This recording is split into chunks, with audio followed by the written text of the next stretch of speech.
Well, hi again, everybody. Here we are this week on the Red Couch. I was hoping to have LaDonna here with me this week, but alas, as you can see, I am alone, but I'll explain that in a moment. It's great to have you here. If you are new to the weekly Red Couch broadcasts, my name's Toni Kenyon, and I am a rock star and billionaire romance writer. As I like to say, I love writing about millionaires and billionaires and what they get up to, and rock stars are just billionaires with massive ego issues. So if you're new, it's great to have you here. If you're watching this on a replay, it's lovely to have you here as well. Let me know in the comments where you're from, what's happening. Press a love heart, because I love to see love hearts running across the screen, and it's great to be back again this week. Anyway, we were expecting LaDonna to be here with me this week, and I know you'd all put it in your diaries and you were looking forward to seeing the two of us on the Red Couch, but she can't make it this week. But never mind, she has rescheduled, and I'm going to check my trusty notes. She has rescheduled for the 26th of April, so make sure that you mark your diaries for our reader of the month from March to be here. It is nearly time to start picking reader of the month for April, so make sure that you're busy little Ruby readers in the Red Couch group. If you're not a member of the Red Couch group, I will leave the comments, I will leave the link in the comments down below so that you can come and join us. So make sure that you are busy Ruby readers, and you too could have a signed copy of one of my books.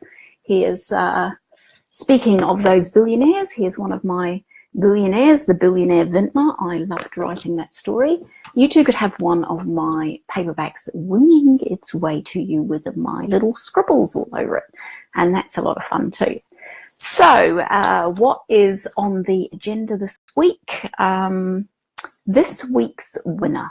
I know that you're enjoying the little magnetic strips coming out in the mail, and I'm so enjoying having to go and visit New Zealand Post to post them to you.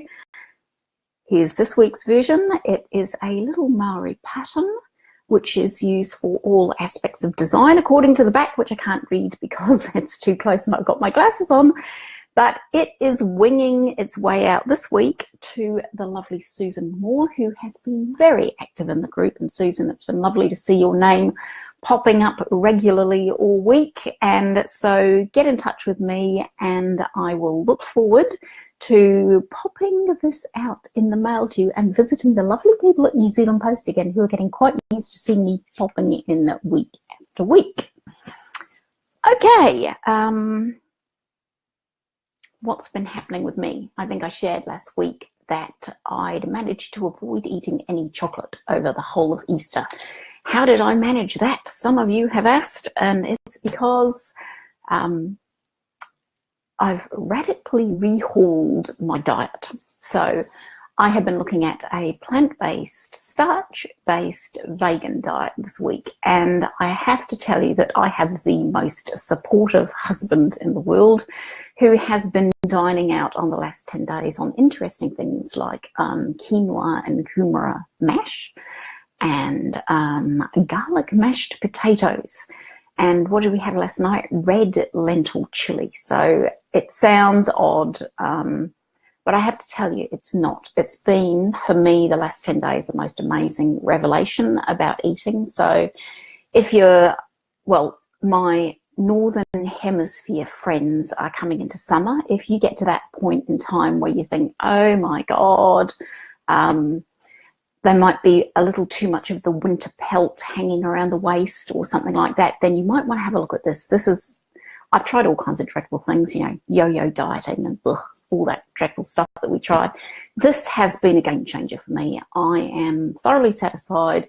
I'm a happy little camper. I'm not a moody cow, as my dear beloved can attest. Hello, dearly beloved. And life's wonderful. No cravings, no sugar, no nothing. So it's been fantastic. So if you're interested in that, leave a comment and I can send you off in a direction on a whole new way of looking at life and looking at eating that you might be interested in. And it works really well for me because what it does is it fits in with the fact that I love to garden. You probably can't see, but over my shoulder in the window there, I can just see a stay for the greenhouse that we put in.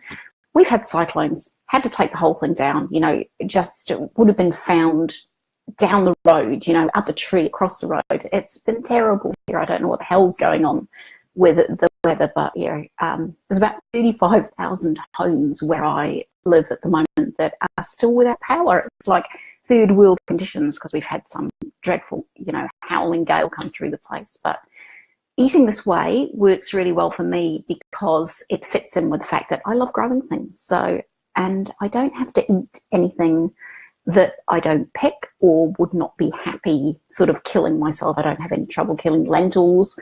Ask me about sheep and chickens and cows and things like that. And, you know, I'm not too keen on the idea of that. So this is working really well for me anyway. So that's my update about how I managed to stay off chocolate. What else is happening? Stroke is coming. I keep telling you it's coming, but it is coming at the end of April. So keep an eye out for news about stroke. I'll start changing banners and doing other things that I need to do and that sort of thing pretty soon. The King brothers, who's having fun there? What do we think about destiny? Tell me what you think about destiny. Drop a few notes in the comments. You know, I love the old dichotomy, the girl or the band. And Destiny in Dylan's life has been an interesting person to bring into the story. If you're not sure what I'm talking about, I am doing a weekly story, a rockstar story, where I deliver a chapter a week. And I leave the chapter on a little mini cliffhanger or some sort of decision has to be made. And I ask you to help me make the decision about where we're going to take the story. And it's been a lot of fun to see how people are voting. Voting, for those of you who have not voted yet, will be closing probably in about 2 or 3 hours after the end of this transmission. So make sure that you go and vote. If you think there are friends who should be along here helping out, voting, tag them in this. I'll put the link in the podcast so you can see where to go. And, you know, the more people who vote, the interesting it is, because I think the voting's going to go one way and more often than not it goes the other, and it makes me rethink the way I'm taking the story. So it's been a lot of fun and I think most of us are enjoying it. It's the feedback that I'm getting, that everybody's having fun, and that's the reason that we're doing this, you know, to have some fun, enjoy writing the story and see where we go with these young guys and their band. Okay, so I think that's probably pretty much it from me. I like to keep these around the, I'm finding that the 8 to 10 minute mark is probably good. People are busy. I can see that an awful lot of you are popping in later to have a look. So if you pop in later, still tell me where you're from. Drop a note in the comments because I do pop back. And I do make sure that I answer the comments, and we have quite a bit of fun conversing a little bit later on, even if you couldn't make it live, and that's fine. If you think I'm doing this too early and we need to move it out an hour or change the night or any of those things, let me know. Other than that, I will be here, same place, on the old couch with the Bahuda car cushion and a book and a giveaway. Same time, same place, same back channel. I will look forward to seeing you all again next week. Thanks for stopping by and thanks for letting me be a part of your life. And Nancy, you just arrived just as I'm finishing. I think I'm going to push this out 10 minutes. What do you think? Oh, look, and Nancy's given me a heart. That's lovely, Nancy. Thank you so much for that. I was just signing off, so I will look forward to catching you all next week and enjoy the replay. See you soon. Bye-bye.